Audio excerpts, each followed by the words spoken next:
नमस्कार, आप सभी दर्शकों का हार्दिक स्वागत है हमारे विशेष कार्यक्रम कृषि दर्शन में, जो समर्पित है हमारे किसान भाइयों और बहनों की समृद्धि, विकास और आधुनिक खेती की ओर बढ़ते हर कदम को। इस मंच के माध्यम से हम लाते हैं खेती से जुड़ी जरूरी खबरें, मंडी के ताजा भाव, मौसम का हाल, नई तकनीकों की जानकारी, विशेषज्ञों की सलाह, साथ ही देखी प्रेरणादायक कहानियां भी। तो आइए शुरुआत करते हैं आज के अंक की ओर। सबसे पहले नजर डालते हैं हमारे पहले सेगमेंट खबरें खेती की पर। नमस्कार किसान भाइयों और बहनों, मैं अपराजिता स्वागत करती हूं आप सभी का खबरें खेती की के इस विशेष अंक में। आज के कार्यक्रम में हम जानेंगे मखाना की खेती में जल प्रबंधन से जुड़ी महत्वपूर्ण जानकारी, धान की फसलों में कीट नियंत्रण की तकनीक, मशरूम की लाभदायक किस्मों की पहचान और सुनेंगे एक महिला किसान की प्रेरणादायक सफलता की कहानी। इसके साथ ही मंडी से लाएंगे आलू और प्याज के ताजा भाव और बताएंगे कि कौन सा उपकरण खेती को और आसान बना रहा है। तो आइए शुरू करते हैं आज के मुख्य समाचारों के साथ। सुपौल के कृषि विज्ञान केंद्र ने मखाना किसानों को जल प्रबंधन पर विशेष ध्यान देने की सलाह दी।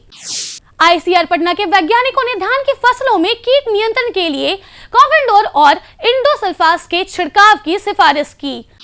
मशरूम की लोकप्रिय किस्में ऑयस्टर और बटन मशरूम सीमित भूमि में मुनाफे का बढ़िया विकल्प।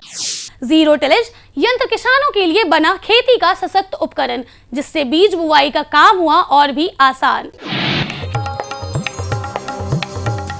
किसान भाइयों जो मखाना की खेती करते हैं, उन्हें सलाह दी जाती है कि जल प्रबंधन पर विशेष ध्यान दें, क्योंकि फसल की गुणवत्ता और उपज काफी हद तक खेत की नमी पर निर्भर करती है। मखाना की अच्छी पैदावार के लिए फील्ड की स्थिति के अनुसार जल निकासी और सिंचाई का संतुलन बनाए रखना जरूरी है। किसान भाई मखाना से जुड़ी किसी भी तकनीकी जानकारी के लिए कृषि विज्ञान केंद्र सुपौल से संपर्क कर सकते हैं।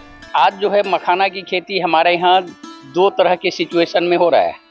एक है कि तालाब के सिचुएशन में हो रहा है, दूसरा है फील्ड कंडीशन में हो रहा है। तालाब सिचुएशन में दिक्कत क्या होती है कि जब उसका गुर्री निकालने का समय आता है, उस समय में चूँकि उस तालाब में 5 फीट 6 फीट पानी होता है, तो मैक्सिमम 40 से 50% ही वो गुर्री निकल पाता है। वहीं दूसरी तरफ जो हमारा फील्ड कंडीशन है, चूँकि उसमें पानी 1.5 फीट तक रहता है, तो वहाँ जो है लगभग हम 80% तक गुर्री निकाल लेते हैं। तो किसानों को जो फील्ड कंडीशन का जो सिचुएशन है उसके तरफ आगे बढ़ना चाहिए और उसमें मखाना की खेती करें। धान की फसलों में इस समय बालियां पूरी तरह निकल चुकी होंगी और ऐसे में कीट प्रकोप बढ़ने की संभावना रहती है, जिससे फसल को नुकसान हो सकता है। इससे बचाव के लिए किसानों को सलाह दी जाती है कि वे कॉन्फिडोर दवा का छिड़काव करें। यदि यह दवा उपलब्ध ना हो तो इंडोसल्फास का उपयोग करके कीटों के प्रभाव को कम किया जा सकता है।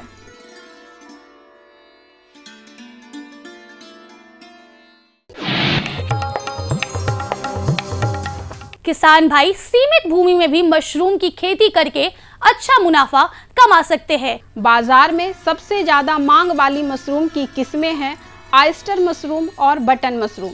इनकी मांग होटल, रेस्टोरेंट और घरेलू बाजार में लगातार बनी रहती है।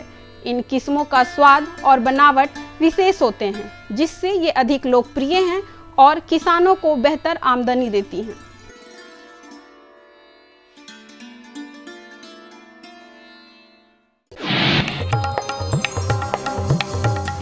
कृषि में मेहनत और लगन का हमेशा फल मिलता है। वैशाली जिले के ग्राम मीनापुर की प्रगतिशील महिला किसान अनीता कुमारी ने मूली की खेती करके लागत मूल्य से 2 गुना मुनाफा कमाया है। उनका कहना है कि जैविक खेती से न केवल फसल की गुणवत्ता अच्छी होती है, बल्कि बाजार में उसकी मांग भी अधिक रहती है।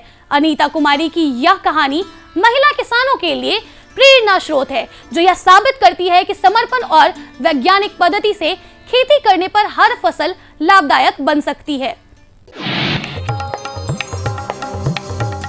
किसान भाइयों, खेती में आधुनिक यंत्रों का उपयोग कार्य को सरल और तेज बनाता है। जीरो टिलेज यंत्र एक ऐसा यंत्र है जिससे किसान बिना जुताई किए सीधे खेत में बीज बो सकते हैं। यह मशीन खेत में पंक्ति बनाकर बीजों की बुवाई करती है, जिससे समय, श्रम और लागत तीनों की बचत होती है। इससे मिट्टी की नमी भी बनी रहती है और बीजों का अंकुरन बेहतर होता है। आइए अब नजर डालते हैं पटना की आलू और प्याज मंडी के ताजा भावों पर। लाल आलू 2200 रुपए प्रति क्विंटल, सफेद आलू 2000 रुपए प्रति क्विंटल, नासिक प्याज 2200 रुपए प्रति क्विंटल, लोकल प्याज 2300 रुपए प्रति क्विंटल। किसान भाइयों को सलाह दी जाती है कि मंडी में उपज बेचने से पहले विभिन्न बाजारों के भावों की तुलना करें और मांग को समझकर उपज बेचें ताकि बेहतर मूल्य प्राप्त हो सके। आज पटना और आसपास के इलाकों में मौसम अपेक्षाकृत सुहावना रहने की संभावना है। अधिकतम तापमान लगभग 31 से 32 डिग्री सेल्सियस तक पहुंच सकता है, जबकि न्यूनतम तापमान करीब 22 से 23 डिग्री तक रहने की उम्मीद है। बारिश की संभावना कम ही है और पूर्वी दक्षिणी हवाएं हल्की गति से चल सकती हैं।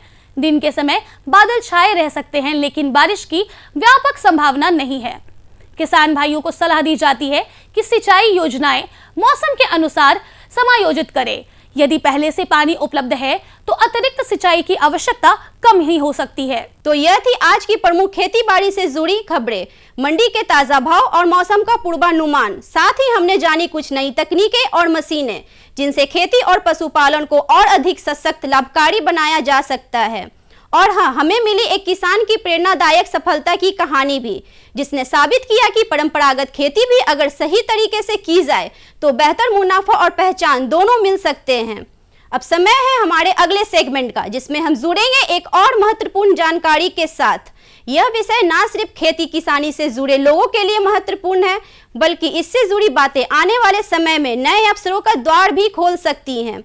तो आइए विस्तार से समझते हैं इस विषय को हमारे विशेषज्ञ के माध्यम से। नमस्कार किसान भाइयों, स्वागत है आप सभी का कृषि दर्शन कार्यक्रम में। किसान भाइयों, आज हम जिस विषय पर बात करने वाले हैं वह विषय बहुत ही महत्वपूर्ण है। हमारे पशुपालक भाई हर तरह की पशुओं का जो प्रबंधन होता है, स्वास्थ्य प्रबंधन, उसके बारे में जानकारी रखते हैं, लेकिन कुछ बीमारियां ऐसी हैं जिनके बारे में उनको जानकारी नहीं के बराबर है और कुछ आम प्रचलन में भी नहीं है। तो आज का जो हमारा विषय है वह इसी पर आधारित है कि पशुओं में घोंघा जनित बीमारी क्या है एवं उसका नियंत्रण क्या है। इस खास विषय पर हमारे साथ बातचीत करने के लिए मौजूद हैं सायमा केपी, जो सहायक प्राध्यापक हैं बिहार वेटनरी कॉलेज पटना में। मैडम, कृषि दर्शन कार्यक्रम में आपका हार्दिक स्वागत है। घोंघा जनित पशुओं में ये बीमारी क्या है? ये परजीवियों से बहुत सारे बीमारियां जो है पशुओं में होती है, जैसे एम्फिस्टोमोसिस, फेशियोलोसिस, सिस्टोजोमोसिस। ये पशुओं के स्वास्थ्य एवं दूध उत्पादकता को कम कर देते हैं और ये कभी कभी इतने ये ज़्यादा हो जाते हैं कि ये पशुओं की मृत्यु का कारण भी बन जाता है।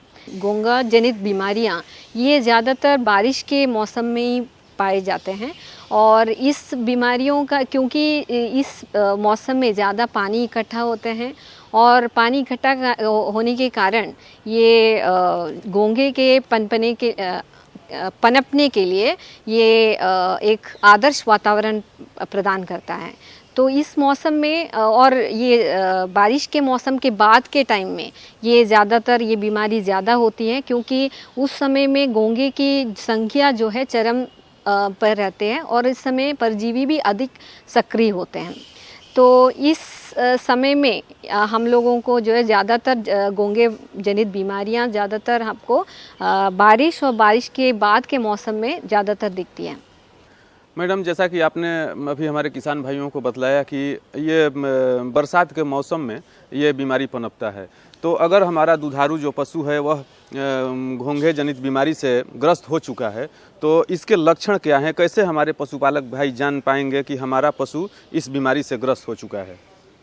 घोंघे जनित बीमारियों में जैसे मैंने कहा कि फेशियोलोसिस है, एम्फिस्टोमोसिस है, शिस्टोजोमोसिस है। ये ज़्यादातर ये बीमारी मैंने कहा जैसे कि ये ज़्यादातर बारिश के मौसम उसके बाद में होते हैं। जब भी ये जो है घोंघे जनित बीमारियां होते हैं तो जानवर पशु के जो है वो कमज़ोर हो जाते हैं, वो चारा लेना बंद कर देते हैं और उसके अलावा उसमें अनीमिया होते हैं, खून की कमी होती है। फेशियोलोसिस में अधिकतर जो है पीलिया, जॉन्डिस के नाम पे जाना जाता है, पीलिया होती है और जबड़े के नीचे सूजन का भी लक्षण होते हैं। शिस्टोजोमोसिस में आप देखा जाए तो ये भी एक ये फेशियोला जैसे मैंने बताया ये यकृत कृमि है, यकृत फ्लूक है जो यकृत में और इसके अलावा ये पित्त नलिकाओं में रहते हैं और ये उधर उसका हानिकारक करते हैं। सिस्टोजोमा और एम्फिस्टोमोसिस ये भी मैंने जैसे बताया ये भी एक घोंघा जनित बीमारी है। जो सिस्टोजोमा है ये इसको हम रक्त फ्लूक के नाम पे जाने जाते हैं और ये ग्रसित होने के कारण जो है पशु के मल में आपको खून या रक्त पाए जाते हैं और ये बहुत ज़्यादा मात्रा में ये खून की कमी अनीमिया का कारण बनता है और इससे जो है बहुत कभी-कभी ये मृत्यु का कारण भी बन सकता है गायों में। मैडम, अब अगर हम अपने किसान भाइयों को सरल शब्दों में ये बताना चाहें कि जो हमारा दुधारू पशु है तो उसको ये घोंघा काटता है अथवा जब उसको हम लोग हमारे जो पशुपालक भाई हैं जब अपने पशुओं को चराने ले जाते हैं उस समय ये बीमारी उसको ग्रसित करता है, किस तरह से हम अपने किसान भाइयों को बताएं कि ये घोंघा जनित जो बीमारी है वो किस तरह से कैसे होता है? जी, ये घोंघा जनित बीमारियां ये घोंघे के काटने से नहीं होता है। ये एक मैंने जैसे बताया एक मध्यवर्ती इंटरमीडिएट होस्ट, मध्यवर्ती मेज़बान की तरह काम करते हैं।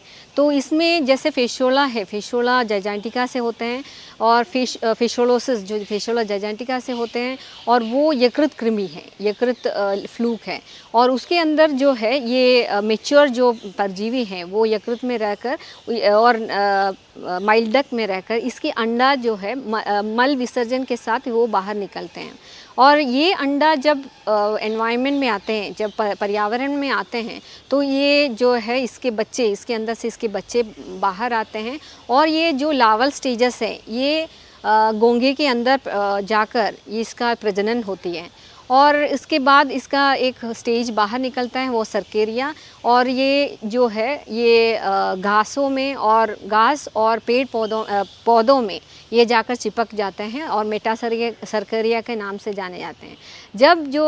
जब पशु इसको जो ये ऐसे इन्फेक्टेड जो मेटासर्केरिया इन्फेक्टेड जो है घास या पौधों को खाते हैं तो ये संक्रमित होते हैं। इसी क्रम में जो अगला एक महत्वपूर्ण सवाल है वह यह है कि जब हमारा पशु इस बीमारी से ग्रसित हो जाए तो इसके नियंत्रण के लिए हमारे किसान भाई क्या करें, कैसे बचाव किया जाए इससे? मैं किसान भाइयों को यही बताऊंगी कि अपने जानवरों की निरीक्षण करें और अगर ऐसा है जैसे चमोकन घोंघा वाले जगह पे जहाँ पे वो उस इलाके में ज़्यादा मात्रा में घोंघा पाए जाते हैं तो वहाँ ज़रूरी है कि वहाँ पे घोंघा जनित बीमारियाँ भी ज़्यादा होगा। तो इस कारण से हमें उस वाले पशुओं का इलाज करना पहले से ही जो है इलाज करना बेहद ज़रूरी है। तो इसकी कीटनाशक दवाई या ये कृमि नाशक दवाई का इस्तेमाल करें और वो पशु चिकित्सा के आदेश के अनुसार ही करें, सही मात्रा में करें। और उसके अलावा जो है ये मैंने जैसे बताया घोंघा ये पानी के स्रोत में, जल स्रोत में जो स्थिर जल स्रोत में ज़्यादा पाए जाते हैं।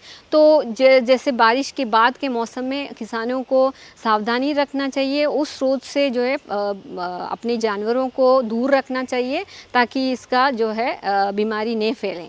और तीसरा मैं ये बताना चाहूँगी चराई का क्षेत्र है उसका बदलाव करना चाहिए और उसके अलावा पर्यावरण को भी साफ सुथरा और जानवरों को स्वच्छ पानी देने का उपलब्ध करने की कोशिश करनी चाहिए। और इसके अलावा जो पर्यावरण में जो झाड़ियाँ हैं, बहुत सारे झाड़ियों को काटना चाहिए। इतनी अच्छी जानकारी देने के लिए मैडम आपका बहुत बहुत धन्यवाद।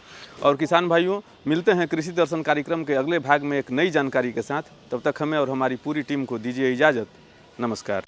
विशेषज्ञ से मिली ये उपयोगी जानकारियां निश्चित रूप से आपके लिए लाभकारी सिद्ध होंगी। अब समय है एक छोटे से विराम का। आप कहीं जाइएगा मत, क्योंकि ब्रेक के बाद हम लौटेंगे और भी रोचक और उपयोगी जानकारी के साथ। बने रहिए हमारे साथ कृषि दर्शन में। हर जोखिम से निकल कर फसल आए, सुरक्षित हो जाए। फसल बीमा से हर किसान अब आत्मनिर्भर हो जाए। अब सूखा पड़े या बाढ़ आ जाए, कोई डर नहीं। अब ओले पड़े या कीट पतंगे फसल खा जाए, कोई फिक्र नहीं। अब कैसी भी आपदा हमारी फसल पे आ जाए, क्षति होने पर हमारे दावों का उचित भुगतान मिलता है, क्योंकि हमने लिया है प्रधानमंत्री फसल बीमा। बुआई से फसल कटाई तक हर जोखिम का दावा, न्यूनतम प्रीमियम पर अधिकतम भुगतान का वादा। योजना से हर साल जुड़ रहे हैं 5 करोड़ से ज्यादा किसान। अब आपकी है बारी। नजदीकी कृषि कार्यालय, सहकारी समिति, बैंक शाखा, अधिकृत बीमा कंपनी या जन सेवा केंद्र में स्वेच्छा से करा सकते हैं पंजीकरण। फसल बीमा पोर्टल या फसल बीमा ऐप द्वारा भी किया जा सकता है पंजीकरण। ब्रेक के बाद एक बार आपका फिर से स्वागत है आपका हमारे खास कार्यक्रम कृषि दर्शन में। अब पेश है हमारा अगला सेगमेंट, एक संक्षिप्त लेकिन ज्ञानवर्धक फीचर फिल्म, जिसमें हम देखेंगे खेती से जुड़ी महत्वपूर्ण विषय पर एक रोचक प्रस्तुति। तो आइए देखते हैं आज की यह विशेष फिल्म।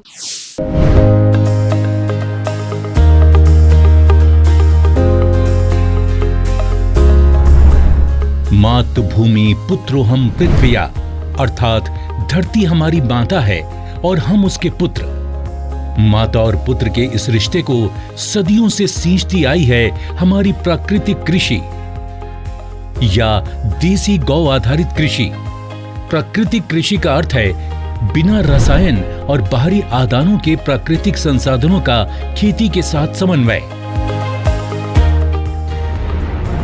प्रयोगों से पता चला है कि 10 किलोग्राम गोबर के साथ गौमूत्र, गुड़ एवं 2 दाले का आटा या बेसन आदि मिलाकर उसका प्रयोग किया जाए तो चमत्कारिक परिणाम मिलता है, जिसका नाम रखा गया है जीवामृत।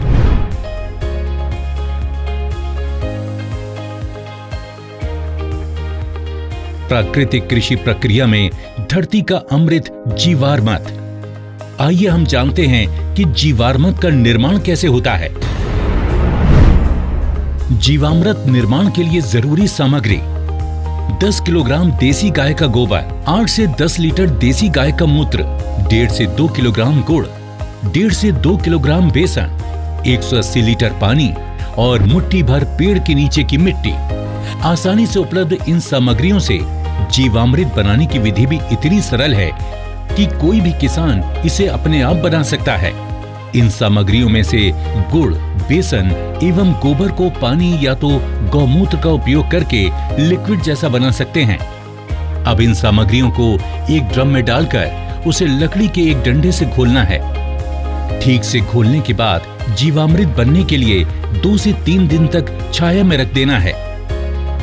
प्रतिदिन सुबह और शाम घड़ी की सुई की दिशा में लकड़ी के डंडे से 2 मिनट तक इसे घोलना है और जीवामृत को बोरे से ढक देना है। ये जीवामृत जब सिंचाई के साथ खेत में डाला जाता है तो भूमि में जीवाणुओं की संख्या अविश्वसनीय रूप से बढ़ जाती है और भूमि के रासायनिक व जैविक गुणों में वृद्धि होती है। जीवामृत को महीने में 2 बार या 1 बार उपलब्धता के अनुसार 200 लीटर प्रति एकड़ के हिसाब से सिंचाई के पानी के साथ देना चाहिए। फलों के पेड़ों के पास दोपहर 12 बजे जो छाया पड़ती है, उस छाया के पास प्रति पेड़ 2 से 5 लीटर जीवामृत भूमि में महीने में 1 बार या 2 बार गोलाकार में डालना चाहिए। इससे मिट्टी स्वस्थ बनती है और फसल भी उतनी ही बेहतर मिलती है। इससे किसान के मित्र माने जाने वाले केंचुओं की संख्या बढ़ती है। प्राकृतिक कृषि में गहरी जुताई की भी जरूरत नहीं होती है। इतना ही नहीं, प्राकृतिक कृषि भूमिगत जल को भी बढ़ाती है। इस प्रक्रिया से मुख्य फसलों के साथ सहयोगी फसलों को भी बोया जा सकता है। घन जीवामृत जीवामृत का ही सूखा हुआ स्वरूप है, जिसे फसल बोने से पहले जमीन में मिलाया जाता है। धूप में सुखाए गए 200 किलोग्राम गोबर में ताजा बना 20 लीटर जीवामृत मिलाकर 2 दिन छाया में रखते हैं। इसे एक बार फिर से धूप में सुखाकर तथा डंडे से पीसकर महीन बना दिया जाता है। यही घन जीवामृत है जिसे 1 एकड़ के लिए प्रयोग कर सकते हैं। बीजामृत प्राकृतिक खेती का एक आवश्यक आदान बीजामृत है। बीजामृत जहां बीज को बीज जनित रोगों से बचाता है, तो वहीं इसकी अंकुरण क्षमता को अद्भुत रूप से बढ़ाता है। देसी गाय के 5 किलोग्राम गोबर, 5 लीटर गौमूत्र, 50 ग्राम बुझा हुआ चूना और थोड़ी सी मिट्टी को 20 लीटर पानी में मिलाकर बीजामृत बनाया जाता है। एक रात रखने के बाद इसमें 100 किलोग्राम बीज का संस्कार किया जाता है। इससे एक दिन बाद संस्कारित बीज बुआई के लिए तैयार हो जाता है। आच्छादन प्राकृतिक खेती का एक महत्वपूर्ण नियम है। खेती वाली सारी भूमि को फसल अवशेष से या छोटी अवधि की अंतर फसलों से पूरा ढक दिया जाता है। आच्छादन भूमि में नमी बनाए रखता है तथा वातावरण से नमी को खींचकर खेती हेतु पानी की खपत को भी अद्भुत रूप से घटाता है। जीवाणुओं एवं केंचुओं की गतिविधियों को बढ़ाता है, खरपतवार को नियंत्रित करता है तथा अंत में विघटित होकर जमीन से कार्बन उत्सर्जन को रोककर भूमि की जैविक कार्बन क्षमता को बढ़ाता है। वापसा इस कृषि विधि में वापसा निर्माण भी एक महत्वपूर्ण प्रक्रिया है, जिससे भूमि में हवा एवं नमी का बराबर संतुलन बनाए रखा जा सकता है। अग्निअस्त्र प्राकृतिक कृषि विधि केवल भूमि की उत्पादन क्षमता को ही नहीं बढ़ाती है, बल्कि कीट एवं बीमारियों की रोकथाम के लिए भी एक प्रभावी विकल्प प्रदान करती है। फसलों पर कीट पतंगों की रोकथाम के लिए स्थानीय वनस्पति पर आधारित सस्ता तथा किसान के खेत में बनने वाला ही आदान है अग्निअस्त्र। 5 किलोग्राम नीम या अन्य स्थानीय पौधा जिसे गाय नहीं खाती, उसके पत्ते, 20 लीटर देसी गाय का मूत्र, 500 ग्राम तंबाकू पाउडर, 500 ग्राम हरी मिर्च तथा 50 ग्राम लहसुन के पेस्ट को मिलाकर धीमी आंच में उबालकर 48 घंटे के लिए रखा जाता है। सुबह शाम 2-2 मिनट के लिए घोलें। इस घोल का 6 लीटर प्रति 200 लीटर पानी में मिलाकर 1 एकड़ में छिड़काव करें। नीमास्त्र, ब्रह्मास्त्र, दशपर्णी अर्क इत्यादि भी कीट पतंगों की रोकथाम के लिए उपयोग में लाए जाते हैं। इस तरह खट्टी लस्सी, कंडित, सौठास्त इत्यादि प्रभावी रूप से विभिन्न बीमारियों के निवारण के लिए प्रयोग में लाए जाते हैं। तो देखा आपने कितना आसान है प्राकृतिक खेती करना हम किसानों के लिए। इससे न केवल हमारे स्वास्थ्य बल्कि हमारी भूमि के साथ साथ आसपास के वातावरण को भी लाभ मिलता है। मेरा नाम सत्या है। मैं मेरे 150 पौधा हैं जिसमें मैं प्राकृतिक खेती की अब स्प्रे कर रही हूँ। अगर जहरीली स्प्रे हम दुकानों से खरीद के करते थे तो उससे हमारे खर्चा ज़्यादा आता था, पैसा भी ज़्यादा लगता था, और इसमें हमारे को खर्चा भी कम है और फल भी अच्छा बन रहा है, जिसके लिए हमें यूरिया डालने की कोई ज़रूरत नहीं है अभी इसमें। पहले सर अगर 5000 का खर्चा हमारा आता था स्प्रे का, तो अभी हमारा 500 का भी शायद खर्चा नहीं आया है। इसलिए मैंने अपने बगीचे से शुरू करा है, पर इस साल मैं सबको बता रही हूँ कि आगे के लिए आप ही जो मैंने किया है अपने बगीचे में, आप ये स्प्रे करके देखो। दिल खुश हो जाता है सर, जब अपनी फसल इस तरह से अच्छे से आए तो दिल भी खुश हो जाता है सर। और मेरी लोकल वैरायटी हाइब्रिड और एक ही दिन लगाया था। अब हाइब्रिड में अभी तो कुछ भी नहीं, इसके सिमटन बालियों को, ये जो मेरा लोकल है इसको देखो कितनी अच्छी ढंग से बालियाँ, ये बिल्कुल भरपूर इसमें ये छिट्टा इसका पड़ा हुआ है। इस फसल में मैंने सब करे, जब भी इसमें बीज लगाया था तो बीजामृत से मैंने ट्रीट किया था बीज को। उसके बाद जीवामृत जो हमारे गाय, देसी गाय का गोबर गौमूत्र से हम तैयार करते हैं, उसी की स्प्रे इसमें करता हूँ। 21 दिन के बाद पहली स्प्रे, 35 दिन के बाद दूसरी स्प्रे और 2 महीने के बाद तीसरी स्प्रे। बाकी स्प्रे करने की कोई ज़रूरत नहीं है। तो किसान भाइयों और बहनों, आप भी इन किसानों की तरह प्राकृतिक खेती अपनाइए और अपने जीवन में लाभ, खुशी और समृद्धि पाइए। प्राकृतिक कृषि, आत्मनिर्भर भारत के आत्मनिर्भर किसान की खुशी।